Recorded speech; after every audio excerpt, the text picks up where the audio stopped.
أعوذ بالله من الشيطان الرجيم. بسم الله الرحمن الرحيم.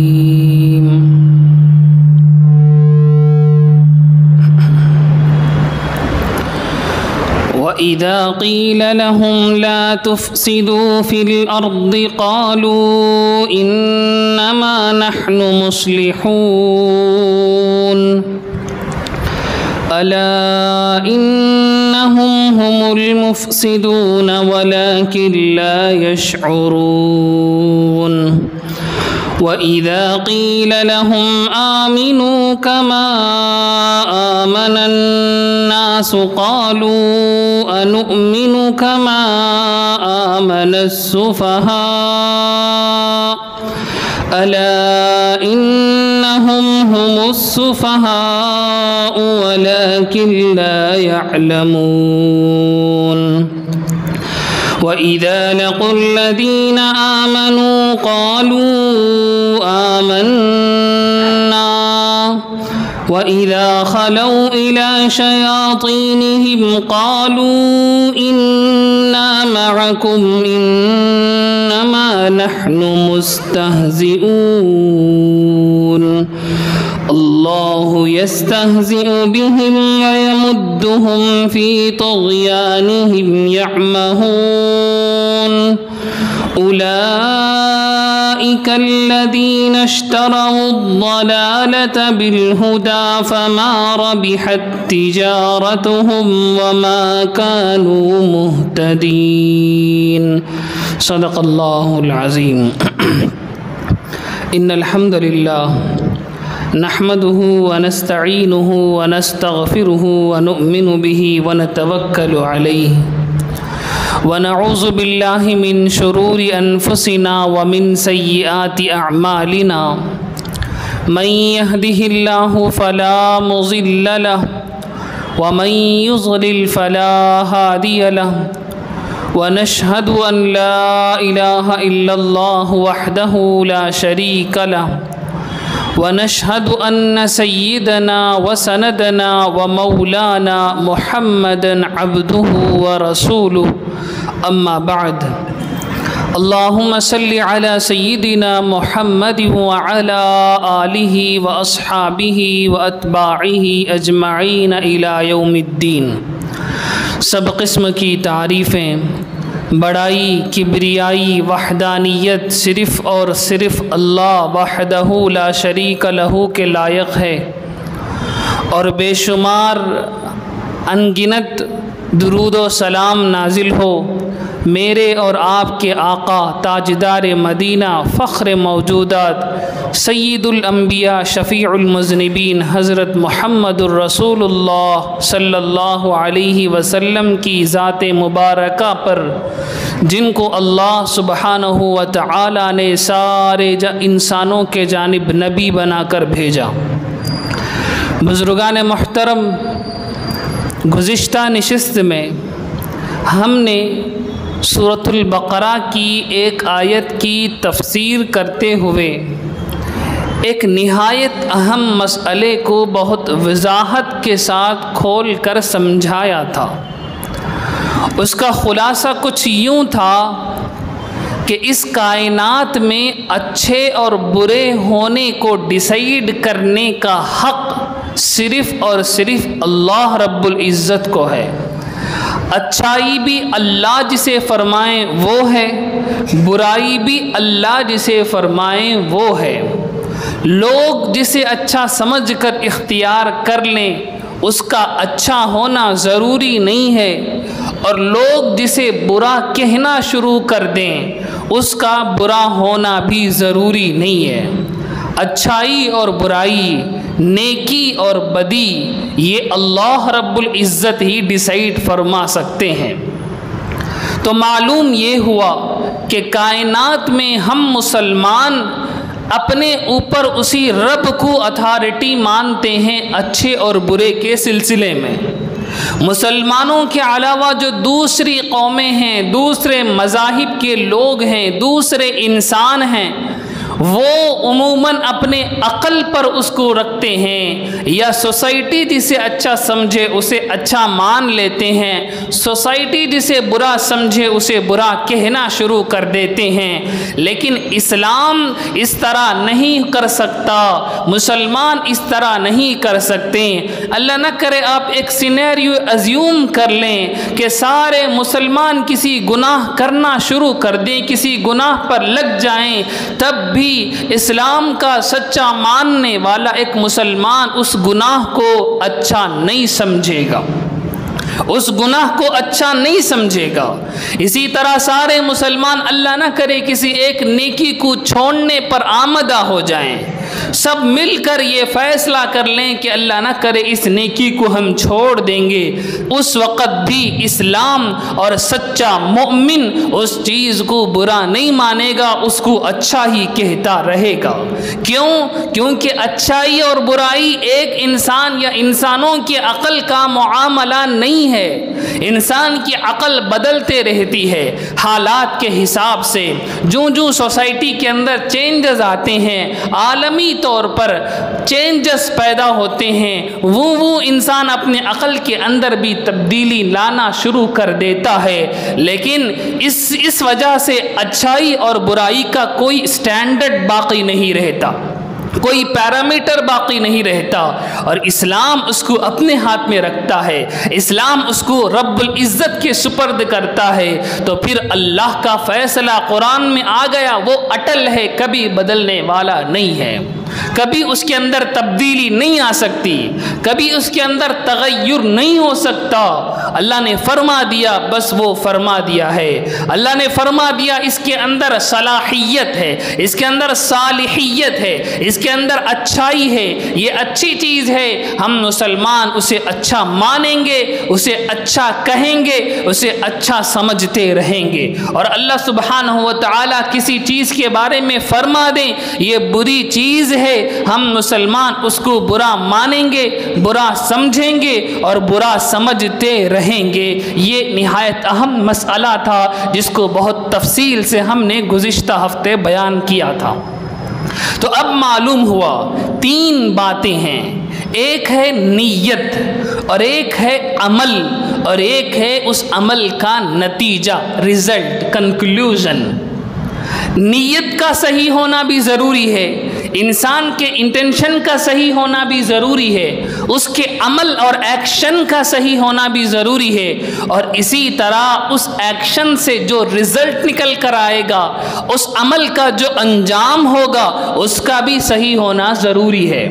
اگر انسان کی نیت صحیح نہیں ہے تو عمل اچھا ہو یا اس سے نکلنے والا رزلٹ اچھا ہو، اس کا کوئی فائدہ نہیں ہے، اس کا کوئی فائدہ نہیں ہے۔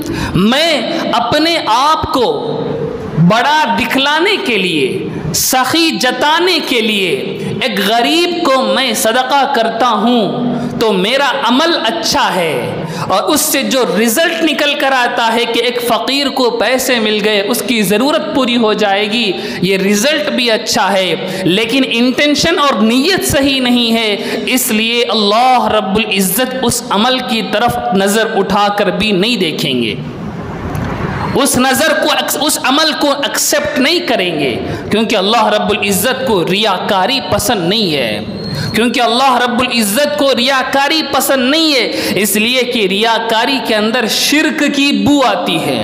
آقا علیہ السلام نے فرمایا ریاکاری چھوٹا شرک ہے۔ گویا کہ آدمی نماز پڑھتا ہے اللہ کے لیے، ساتھ میں یہ سوچتا ہے کہ فلانا بندہ بھی مجھے نمازی سمجھنا شروع کر دے، تو اب اس میں یہ ہوا کہ وہ نماز اللہ کے لیے بھی پڑھ رہا ہے اور اس ایک بندے کے لیے بھی پڑھ رہا ہے، تو ایک عمل میں اللہ کے ساتھ ایک دوسرے کو شریک ٹھہرا لیا، یہی تو شرک ہے، یہی تو شرک ہے۔ تو عمل تو نیت صحیح نہیں ہے تو عمل صحیح ہو یا اس کا رزلٹ اور انجام صحیح ہو، اس کا کوئی اعتبار نہیں ہے۔ اور اگر نیت صحیح ہے، عمل صحیح نہیں ہے اور اس سے نکلنے والا رزلٹ بھی صحیح ہے، اس وقت بھی اس عمل کا اعتبار نہیں کیا جائے گا، اس عمل کا اعتبار نہیں کیا جائے گا۔ مثال کے طور پر کوئی بندہ اچھی نیت سے کسی کا مال چرائے تاکہ وہ اس مال کے ذریعے سے ایک غریب کی مدد کرے، تو اس میں نیت بھی صحیح ہے، اور جو عمل کر رہا ہے اس سے جو رزلٹ نکل کر آتا ہے ایک فقیر کی مدد کرنا، یہ بھی صحیح ہے، لیکن اس کا عمل صحیح نہیں ہے کیونکہ یہ چوری ہے، تو اس عمل کا کوئی اعتبار نہیں۔ اور اسی طرح کسی کی نیت صحیح ہو اور عمل بھی صحیح ہو، لیکن اس سے نکلنے والا نتیجہ اور رزلٹ صحیح نہ ہو، اس کا بھی کوئی اعتبار نہیں ہے، اس کو بھی اللہ رب العزت ایکسپٹ نہیں فرمائیں گے۔ یہ بھی فتنے کا سبب ہے، یہ بھی فتنے کا سبب ہے۔ مثال کے طور پر کوئی انسان اچھی نیت سے اچھا عمل کرتا ہے، لیکن وہ عمل انسان کو گمراہی کی طرف لے جاتا ہے، یا اس عمل کا ریئیکشن خراب ظاہر ہوتا ہے۔ مثلا کوئی آدمی ایک کافر کو اسلام کی دعوت دیتا ہے، اچھی نیت سے دعوت دیتا ہے، اور اس کا دعوت دینے کا طریقہ بھی صحیح ہے، لیکن وہ اس انداز سے وہ غلط موقع پر دعوت دے رہا ہے، یعنی ایک کافر اللہ رب العزت کو گالی دینے والا گالی دے رہا ہے، اس وقت جا کر وہ اس کو اسلام کی دعوت دے گا تو ہو سکتا ہے کہ وہ بھڑک اٹھے اور مزید اسلام سے دشمنی کرنے لگے، مزید مسلمانوں کو نقصان پہنچانے لگے۔ تو اس کی نیت صحیح ہے، عمل صحیح تھا، کیونکہ وہ اسلام کی دعوت دے رہا تھا، لیکن اس سے جو نتیجہ اور رزلٹ نکل کر آ رہا ہے یہ اسلام کے مطابق نہیں ہے، اس سے نقصان ہو رہا ہے، تو یہ بھی اسلامی حکم نہیں ہے، یہ بھی غلط عمل ہے، اللہ رب العزت اس کو قبول نہیں فرمائیں گے۔ میرے بھائیوں، ہم غور کر کے دیکھیں، ہم غور کر کے دیکھیں، علماء جن چیزوں کو شرک کہتے ہیں، جن چیزوں کو بدعات کے اندر شمار کرتے ہیں، جن چیزوں سے لوگوں کو منع کرتے ہیں، وہ ان تین میں سے کسی ایک کے اندر ضرور آ رہا ہوگا۔ آپ غور فرما لیں، جو بھی مثال آپ کے ذہن میں آ رہی ہو آپ اس کو اٹھا کر دیکھیں، علماء اس کو کب جائز کہتے ہیں، کب ناجائز کہتے ہیں، یہی تین چیزیں ہیں۔ ان تین پیرامیٹرز پر انسان کا عمل 100% پیور اترتا ہے تو وہ عمل اللہ رب العزت قبول فرماتے ہیں۔ دیکھیے آیت میں منافقین کا ذکر ہے، منافق لوگ جان بوجھ کر فتنہ نہیں پھیلا رہے تھے، منافق لوگ مسلمانوں کی باتوں کو ادھر ادھر بیان کرتے پھرتے تھے، اس سے ان کا یہ عمل فی نفس ہی برا نہیں ہے، فی نفس ہی خراب نہیں ہے، اس عمل کے اندر اصلاً کوئی برائی نہیں ہے، لیکن یہ عمل دنیا میں زمین میں فتنے کا سبب بن رہا تھا، زمین میں فساد کا سبب بن رہا تھا، اس لیے اللہ رب العزت فرمانے لگے یہی لوگ فساد مچا رہے ہیں لیکن انہیں اس کا احساس بھی نہیں ہے، اس کا احساس بھی نہیں ہے۔ ایسا ہوتا ہے کہ ہم کسی عمل کو نیک سمجھ کر کرتے ہیں،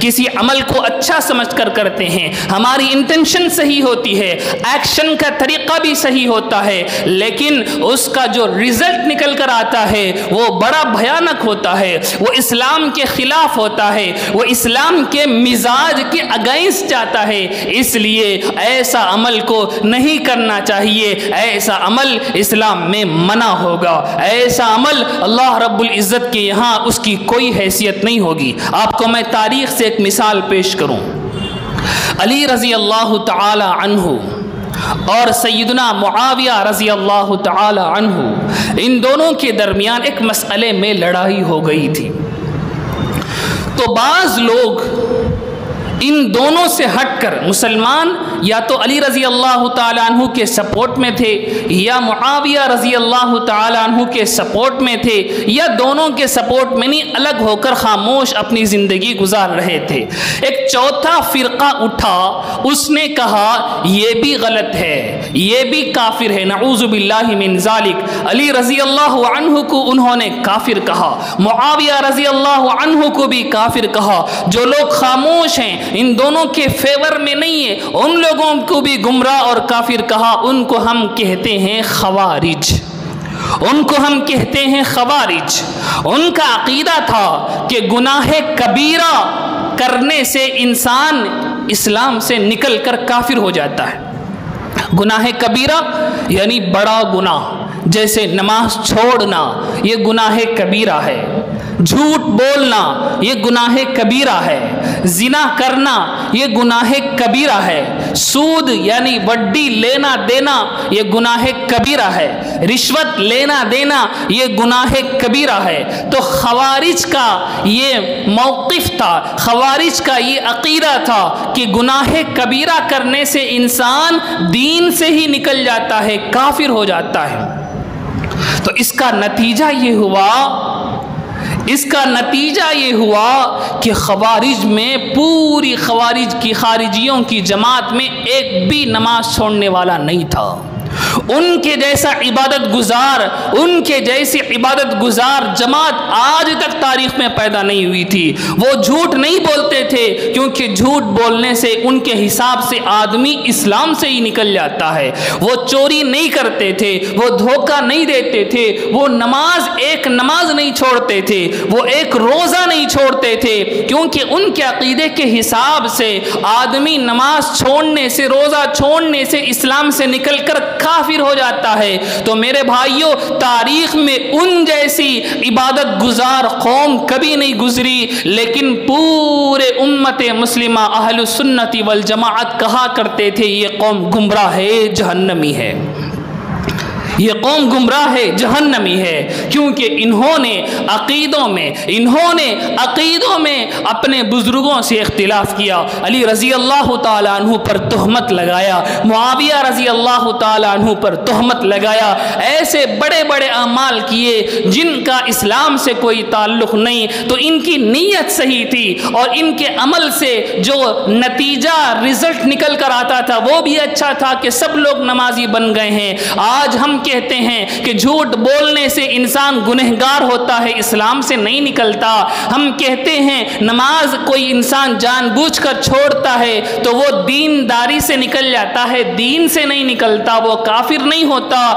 اس حالت میں ہم دیکھتے ہیں کہ لوگوں کے اندر نمازوں کے بارے میں اتنا اہتمام نہیں ہے، کئی سارے لوگ نماز نہیں پڑھتے، کئی سارے لوگ جھوٹ بولتے ہیں، لیکن ہم اپنے عمل کے ذریعے سے اپنے انجام کو، اپنے عمل کے رزلٹ کو اچھا کرنے کے چکر میں عمل کو برباد نہیں کرتے۔ ہم اسی صحابہ کے منہج پر، اسی صحابہ کے مسلک پر، انہی صحابہ کے موقف پر چلنے والے ہیں۔ تو کہنے کا مطلب یہ ہے کہ نیت صحیح ہو اور انجام بھی صحیح ہو، عمل اور ایکشن صحیح نہ ہو تو اس کا کوئی اعتبار نہیں۔ تو ان تین چیزوں سے مل کر اسلام کا ایک حکم اللہ رب العزت کے یہاں قابل قبول بنتا ہے۔ اللہ رب العزت اس عمل کو ایکسپٹ فرماتے ہیں، نیت صحیح ہو، عمل کا طریقہ صحیح ہو، اس عمل سے نکلنے والا انجام صحیح ہو۔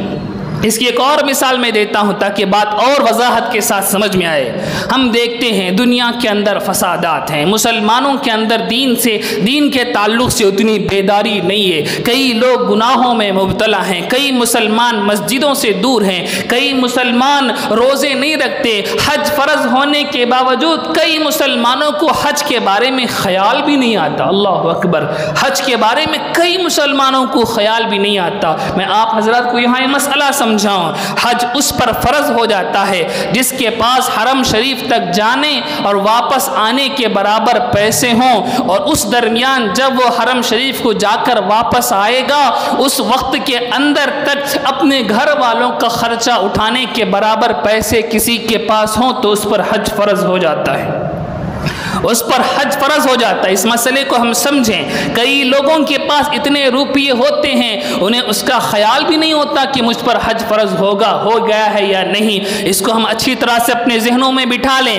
کہ حرم شریف کو جا کر واپس آنے کے برابر پیسے ہوں اور اس کے درمیان اپنے گھر والوں کا، بیوی بچوں کا، اور اسی طرح والدین اگر ساتھ رہتے ہیں تو ان کا خرچ اتنے پیسے موجود ہوں تو اس کے اوپر حج فرض ہو جاتا ہے۔ اسے حج کی تیاری کرنی چاہیے، حج کے لیے محنتیں کرنی چاہیے۔ یہ اور بات ہے کہ ویزا ملتا ہے یا نہیں ملتا، اس سال ٹکٹ مل جاتا ہے یا نہیں ملتا، یہ اور بات ہے، لیکن کوشش شروع کر دینی ضروری ہے، اس پر فرض بن جاتا ہے۔ یہ ایسا ہی ہے جیسے ظہر کا وقت داخل ہوتا ہے تو آدمی پر ظہر کی نماز فرض ہو جاتی ہے۔ بہرحال درمیان میں ایک مسئلہ میں چھیڑ چکا ہوں، پھر ہم اصل مسئلے کو جائیں۔ ہم دیکھتے ہیں کہ لوگوں کے اندر اسلام کے تعلق سے بیداری نہیں ہے، اسلام کے حوالے سے انہیں صحیح معنوں میں علم نہیں ہے، تو ہم اپنی صحیح نیت کے ساتھ کوئی ایسا کام شروع کرتے ہیں جس سے ہم لوگوں کو اسلام کی طرف بلائیں، لیکن وہ کام آگے جا کر شرک تک پہنچ جاتا ہے، بدعات تک پہنچ جاتا ہے، اسلام کے خلاف چلا جاتا ہے، تو میری نیت صحیح تھی، میرا عمل بھی صحیح تھا، لیکن اس عمل سے جو رزلٹ اور نتیجہ نکل کر آ رہا ہے وہ غلط ہے، اسلام کے خلاف ہے، تو ایسی چیز کو چھوڑنا ضروری ہوگا، ایسی چیز کو ترک کرنا لازم ہوگا۔ بہرحال میں سمجھتا ہوں اتنی تفصیل اس مسئلے کے لیے کافی ہے، میں اس مسئلے پر اتنی لمبی گفتگو کچھ خامخواہ نہیں کر رہا ہوں، اس مسئلے کو نہایت اہمیت کے ساتھ ہم اپنے دلوں میں اتاریں، اس مسئلے پر غور کریں، اس مسئلے پر تدبر کریں، اس مسئلے میں کسی کا اختلاف نہیں ہے، سب علماء اس مسئلے کو مانتے ہیں کہ نیت صحیح ہو، عمل صحیح ہو، اس عمل سے نکل کر آنے والا رزلٹ صحیح ہو، وہی عمل اللہ رب العزت کے یہاں قبول کیا جائے گا۔ ہم اپنے احوال کا جائزہ لیں، ہم اپنے شادی بیاہ میں جو امور کام کرتے ہیں، اپنے دوسرے احوال میں، دوسرے اطوار میں جو کام دین کے حوالے سے کرتے ہیں، ان سب پہ ہم غور کر کے دیکھیں، ان تین چیزوں کو، ان تین پیرامیٹرز پر ہم ان سارے اعمال کو تول کر دیکھیں، ناپ کر دیکھیں کہ کیا میری نیت صحیح ہے، کیا میرے عمل کا طریقہ صحیح ہے۔ میں ایک اور مثال اس کی دوں گا، جمعہ کے دن، اس سے پہلے بھی میں نے یہ مثال دے رکھی ہے، جمعہ کے دن 2 رکعت نماز ہی پڑھنے ہیں، جمعہ کی 2 رکعتیں ہی پڑھنی ہیں۔ کوئی انسان اس کے جذبے کے ساتھ اچھی نیت سے 4 رکعتیں پڑھ لے، اللہ رب العزت اس کو قبول نہیں فرمائیں گے۔ اس نے غلطی تو نہیں کی ہے، اس نے صرف 2 رکعتیں تو ایڈ کی ہے، گناہ تو نہیں کیا، نماز ہی تو پڑھ رہا، نہ اللہ رب العزت اس کو قبول نہیں فرمائیں گے، کیونکہ وہ آقا کی سنت کے مطابق نہیں ہے، کیونکہ وہ آقا کے طریقے کے مطابق نہیں ہے۔ اسی طرح کوئی آدمی روزہ رکھتا ہے، آپ حضرات کو میں یہ مسئلہ بھی سمجھاؤں، یہ نہایت نکتے کی بات ذہن میں آ گئی۔ رمضان جو ہی ختم ہوتا ہے، عید کے دن روزہ رکھنے کو حرام کہا جاتا ہے، جو ہی عید کا دن ختم ہو جاتا ہے اس کے بعد 6 روزے رکھنے کی احادیث میں فضیلت آئی۔ عجیب بات ہے، روزے تو 30 پر 36 روزے ایک ساتھ رکھ لیتے، 36 روزے ایک ساتھ رکھ لیتے، اس میں کیا قباحت تھی؟ عید کے دن روزہ رکھ لو، اس میں کیا خرابی ہے؟ نہ، اللہ رب العزت عید کے دن روزے کو حرام فرماتے ہیں، عید کے بعد ہی 6 روزوں کی احادیث میں فضیلت آتی ہے۔ اس کی کیا وجہ ہے؟ اس کی وجہ یہی ہے کہ ہم 30 روزے رکھتے ہیں، روزوں کا جذبہ ہوتا ہے، روزوں کی عادت ہوتی ہے، تو آدمی روزوں پر روزے رکھنا شروع کر دے گا، اللہ رب العزت کے فرمان کا لحاظ نہیں رکھے گا، وہ اپنی خواہش پر چلنے کے لیے یا اپنی عادت کو بڑھانے کے لیے، اپنی عادت کو چلانے کے لیے وہ روزوں پر روزہ رکھنا شروع کر دے گا۔ تو سختی سے منع کیا عید کے دن کہ ہرگز روزہ مت رکھو، ہرگز روزہ مت رکھو۔ ایک دن اس کی عادت ٹوٹ گئی تو اب اس کے بعد 6 روزے کتنے لوگ رکھتے ہیں؟ 6 روزے کتنے لوگ رکھتے ہیں؟ رمضان کے 30 روزے رکھنے والے اور 6 نفل روزے رکھنے والوں کا حساب کر کے دیکھیں، ان کا کیا ریشیو بنتا ہے، ان کا کیا تناسب بنتا ہے۔ تو میرے بھائیوں، ہر چیز میں حکمت ہوتی ہے، ہر چیز میں اللہ رب العزت کے ہر حکم کے اندر ایک طرح کی گہرائی ہوتی ہے۔ انسانوں کے مزاج کو، انسانوں کی سائیکالوجی کو، انسانوں کی نفسیات کو بنانے والا اللہ ہے، وہ جانتا ہے کون سی چیز تیرے لیے اچھی ہے، کون سی چیز کو سختی سے بولنا چاہیے، کون سی چیز کو نرمی سے بولنا چاہیے۔ آپ اٹھا کر دیکھیں 5 وقت کی نمازوں کے بارے میں قرآن کے اندر، حدیثوں کے اندر کتنی سختی آئی ہے، کتنی سختی آئی ہے، روزوں کے بارے میں کتنی اہمیت کے ساتھ بیان کیا گیا ہے، لیکن سنتوں کے بارے میں اتنی اہمیت کے ساتھ نہیں بیان کیا گیا، نفلوں کے بارے میں اتنی اہمیت کے ساتھ کیوں بیان نہیں کیا گیا؟ اس کی وجہ یہی ہے کہ اللہ رب العزت کو معلوم ہے کہ میری یہ مخلوق کس حد تک ضرورت کو برداشت کرے گی، کس حد تک سہ سکے گی، کن چیزوں کو سہ نہیں پائے گی۔ لوگوں کے احوال مختلف ہیں، کسی انسان کا کاروبار، حلال کاروبار بہت لمبا چوڑا ہے، اس کے لیے وقت نہیں ہے، کہا گیا اس کے لیے کہ تو فرض پڑھ لے، تو سنتیں ادا کر لے، نفلیں نہ پڑھے، حلال کاروبار کمانے کے چکر میں اللہ رب العزت معاف فرما دیں گے، پکڑ نہیں فرمائیں گے۔ پکڑ نہیں فرمائیں گے۔ کسی کے پاس بہت زیادہ وقت ہے، وہ کوشش کرتا ہے، محنت کرتا ہے، اپنے درجے کو بڑھانے کے لیے، اپنی ولایت کو حاصل کرنے کے لیے فرائض بھی پڑھتا ہے، سنن بھی ادا کرتا ہے، نوافل بھی پڑھتا ہے، اور الگ سے ضحیٰ کی نمازیں پڑھتا ہے، چاشت کی نمازیں پڑھتا ہے، تو اس کو ڈھیل دی گئی کہ تیرے اندر طاقت ہے تو تو جتنا چاہے کر لے، اور جو آدمی نہیں کر سکتا اس پر ضروری نہیں قرار دیا گیا۔ ذرا تصور کر کے دیکھیں کتنا پیارا دین ہے۔ ہر انسان کی ضرورت کا لحاظ رکھا گیا، ہر انسان کی حاجت کا لحاظ رکھا گیا، ہر انسان کو اس کی حیثیت کے مطابق چیزیں دی گئی۔ 5 وقت کی نمازوں میں کسی کو معاف نہیں فرمایا کیونکہ وہ سب ادا کر سکتے ہیں۔ مہینے کے روزے میں کسی کو چھوٹ نہیں دی، صرف مسافر کو چھوٹ دی، مریض کو چھوٹ دی، کیونکہ وہ نہیں کر سکتا، اس کی مجبوری ہے۔ اندازہ کر کے دیکھیں کتنی خوبیاں ہیں، کتنی خوبیاں ہیں، کتنی خوبصورتی ہے شریعت اسلامیہ کے اندر۔ ان سب کی رعایتوں سے ہمیں معلوم ہوتا ہے کہ اللہ رب العزت نے دین کو مکمل فرما دیا۔ فرمایا الیوم اکملت لکم دینکم واتممت علیکم نعمتی ورضیت لکم الاسلام دینا۔ آج کے دن ہم نے دین کو مکمل کر دیا، اسلام کو مکمل کر دیا۔ یہ معمولی بات اللہ رب العزت نے نہیں فرمائی۔ اللہ رب العزت انسانوں کی پوری ضرورتوں کا لحاظ کر کے ان کو جتنی چیزوں کی ضرورت تھی ان سب کو دینے کے بعد یہ فیصلہ اتارا ہے کہ آج مکمل ہو گیا، تم اضافہ نہیں کر سکتے، تم اس کے اندر بڑھا نہیں سکتے، تم اس کے اندر ایک رتی گھٹا نہیں سکتے، تم جسے اچھا سمجھو اس کو نہیں بڑھا سکتے، کیونکہ اس کا اچھا ہونا ضروری نہیں ہے، کیونکہ اس کا اچھا ہونا ضروری نہیں ہے۔ تم جسے برا سمجھتے ہو اسے نکال نہیں سکتے،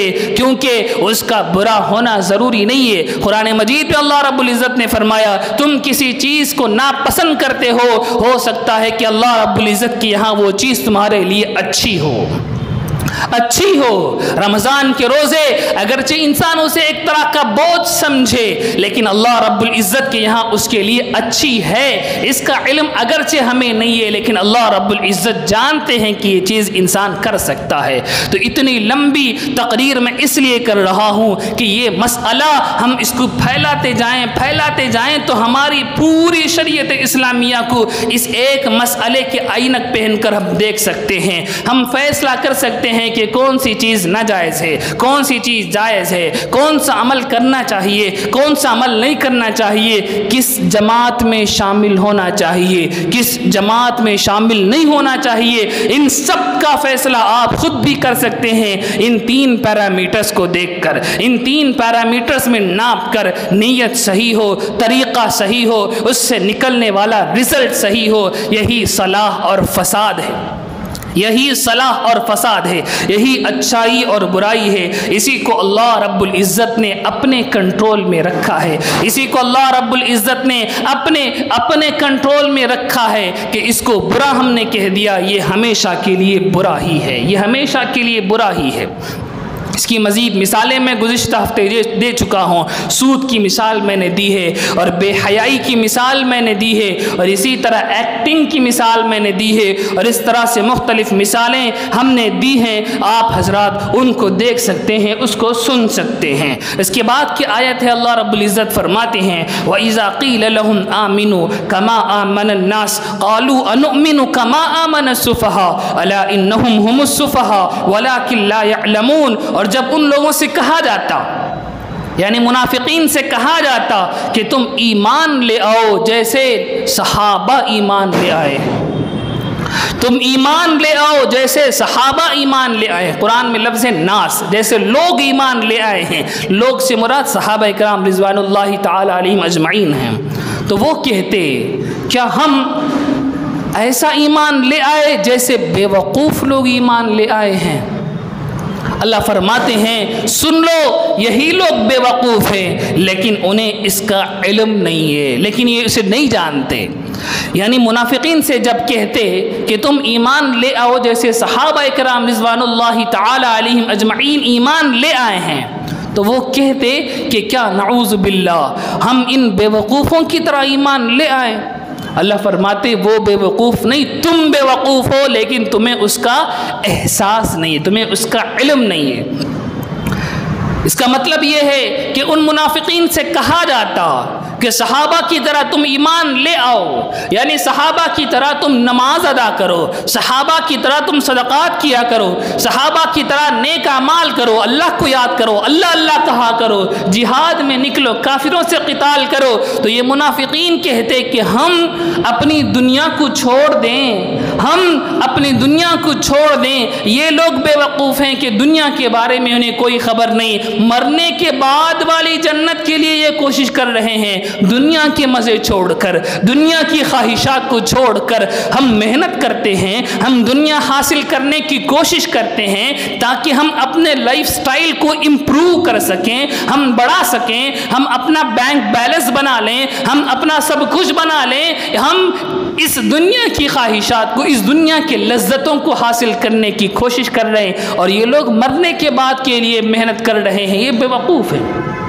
یہ بے وقوف ہیں۔ یہ جملہ نوٹ کیجئے، ہم میں سے بھی کتنے لوگ اس جملے کو کہہ جاتے ہیں، زندگی ایک بار ہے، عیش کر لو، زندگی ایک بار ملتی ہے، خواہشات کو پوری کر لو، مرنے کے بعد کون دوبارہ دنیا میں آئے گا۔ اپنی ساری خواہشات کو لوگ پوری کر دیتے ہیں، پوری کر دے، چاہے اسلام کے مطابق ہو، اسلام کے مطابق نہ ہو، اسلام کے مطابق نہ ہو۔ ماں نے کہہ دیا، دادی نے کہہ دیا، نانا نے کہہ دیا، انہوں نے ظلم کر رکھا ہے، انہوں نے ظلم کر رکھا ہے، ساری خرافات ہم کر دیتے ہیں۔ اسلام نے جتنی چیزوں سے منع فرمایا ان سب کو ہم کر بیٹھتے ہیں، اور اس پر جسٹیفیکیشن ہم یہ لاتے ہیں کہ ایک ہی بار تو ہے، ایک ہی بار تو ہے، زندگی بھی ایک ہی بار ملنی ہے، ہنس خوش کر چلے جائیں گے، کیا ہوگا؟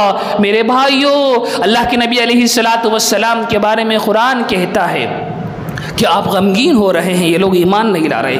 حدیث میں آتا ہے، آپ علیہ السلام کی صفت شمائل کی کتابوں میں ہے، دائم الفکرہ، ہمیشہ متفکر رہا کرتے تھے، ہمیشہ امت کی حالت کے تعلق سے غمگین رہا کرتے تھے۔ آپ علیہ السلام کی پوری زندگی میں آپ نے کھل کھلا کر کبھی ہنسا ہی نہیں ہے۔ اللہ اکبر۔ آپ علیہ السلام کے دانت نظر آ جاتے، صحابہ حدیث میں بیان کرتے ہیں، کوٹ کر کے دکھاتے ہیں کہ اس موقع پر آقا کے دانت نظر آ گئے تھے۔ اللہ اکبر۔ ہنسی میں آقا علیہ السلام کے اندرونی دانت نظر آئے تو صحابہ تعجب فرماتے تھے، حدیثوں میں اس کو کوٹ کر کے دکھاتے تھے کہ اس واقعے میں آقا کے اندرونی دانت نظر آ گئے۔ ہم لوگ اس دنیا میں ہنسی خوشی سے زندگی گزارنے کو اپنا طریقہ سمجھ رہے ہیں، اپنا طریقہ سمجھ رہے۔ امی جان عائشہ صدیقہ رضی اللہ تعالیٰ عنہ فرماتی ہیں کہ آقا علیہ السلام نے اپنی پوری زندگی 2 مرتبہ لگاتار پیٹ بھر کر نہیں کھایا، 2 مرتبہ لگاتار مسلسل 2 مرتبہ پیٹ بھر کر نہیں کھایا۔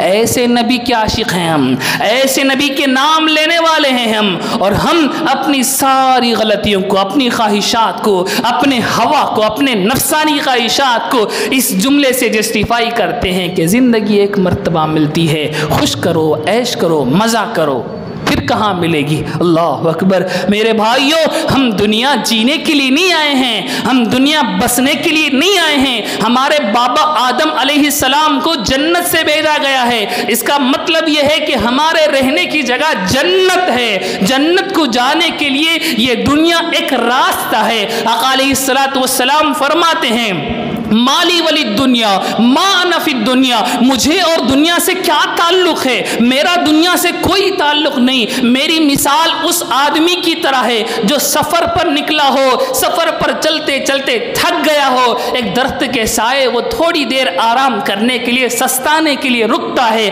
جب وہ دوبارہ فریش ہو جاتا ہے تو وہ وہاں ٹک نہیں جاتا، وہ آگے بڑھ جاتا ہے۔ اس دنیا کی مثال اس درخت کے سائے کی طرح ہے، اس دنیا کی مثال اس درخت کے سائے کی طرح ہے کہ یہاں سستانے کے لیے آئے ہیں، یہاں تھوڑی دیر آرام کرنے کے لیے آئے ہیں۔ عالم ارواح میں جو پیدا ہوئے ہیں، جانا ہے جنت میں، یہ مرنا جینا، مرنا جینا، مرنا جینا ایک راستہ ہے اس جنت کو تک جانے کے لیے۔ اب ہم اس راستے میں بیٹھ جائے، اپنے محلات تعمیر کریں، اپنے بینک بیلنس جمانے میں مصروف ہوں، اللہ کو بھول جائیں، اللہ کو یاد کرنا بھول جائیں، تو پھر اس سے بڑی حماقت کیا ہوگی، اس سے بڑی بے وقوفی کیا ہوگی۔ آقا نے فرمایا الکیس من دان نفسہ وعمل لما بعد الموت، عقل مند وہ ہے جو اپنے آپ کو پہچانے اور اپنے بعد والی زندگی کے لیے کام کرے، اپنے بعد والی زندگی کے لیے محنت کرے۔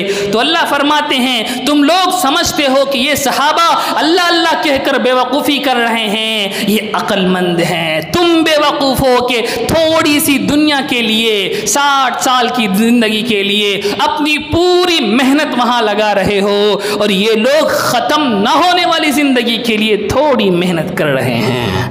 تو بتاؤ کون بے وقوف ہے؟ الا انہم ہم السفہاء، سنو یہی لوگ بے وقوف ہیں، ولکن لا يعلمون، لیکن انہیں معلوم بھی نہیں کہ یہ بے وقوف ہیں، معلوم بھی نہیں کہ بے وقوف ہیں۔ ایک ہوتا ہے بے وقوف کو بے وقوف ہونا معلوم ہو کہ میں بے وقوف ہوں، ایک ہوتا ہے بے وقوف کو بے وقوف ہونا بھی معلوم نہ ہو۔ یہ تو پرلے درجے کی حماقت ہے، یہ پرلے درجے کی بدبختی ہے۔ تو جو لوگ دنیا میں لگے ہوئے ہیں، دنیا ہی کو سب کچھ سمجھے ہوئے ہیں، دنیا دنیا دنیا دنیا دنیا کے پیچھے لگے ہوئے ہیں، یہ لوگ بے وقوف ہیں، انہیں معلوم بھی نہیں کہ یہ بے وقوف، سب الٹا سمجھ رہے ہیں ہم سب سے زیادہ ہوشیار ہیں، ہم سب سے زیادہ ہوشیار ہیں۔